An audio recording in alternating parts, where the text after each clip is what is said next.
Hello friends, आज का video का विषय है relative references and absolute references.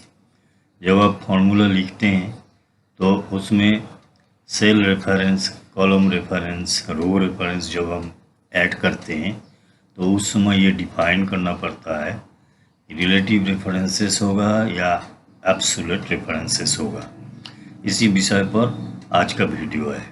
इस समय स्क्रीन पर जो फार्मूला दिख रहा है, इस फार्मूला में दोनों चीज़ है, रिलेटिव रेफरेंस और एब्सोल्यूट रेफरेंस। मैं कस्टमर वाइज प्रोडक्ट सेल का फार्मूला इसमें इस्तेमाल करूंगा, लेकिन इसमें बहुत सारा सेल है, इसलिए एक ही सेल में का फार्मूला टाइप करके और बाकी सारे में पेस्ट कर दूंगा। यह है सेल शीट। इसमें 3 column, amount column, customer column और प्रोडक्ट आईडी कॉलम, इन तीनों कॉलम से मैं customer wise product sale calculation कराऊंगा। हमें कस्टमर वाइज प्रोडक्ट सेल्स निकालने के लिए फार्मूला लिखना है। तो सबसे पहले हम उस सेल को सिलेक्ट करेंगे जहां पर मुझे फार्मूला लिखना है।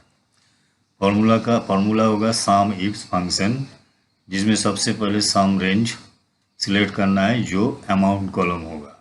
नेक्स्ट क्राइटेरिया रेंज 1, मतलब कस्टमर कॉलम को सिलेक्ट करना पड़ेगा। तीसरा ऑप्शन है क्राइटेरिया 1, यहाँ हम सबसे पहले जो कस्टमर नेम दिख रहा है उसको सिलेक्ट करेंगे। अब हमें क्राइटेरिया रेंज 2, मतलब प्रोडक्ट आईडी कॉलम को सिलेक्ट करना पड़ेगा और फिर क्राइटेरिया 2, मतलब प्रोडक्ट आईडी, पहला आईडी को सिलेक्ट करना पड़ेगा। आप ब्रैकेट क्लोज करके एंटर करने पर सेल्स फिगर दिख जाएगा। अब इस फार्मूला को कॉपी करके सारे में पेस्ट कर देंगे, सारे में सेल्स फिगर दिख जाएगा।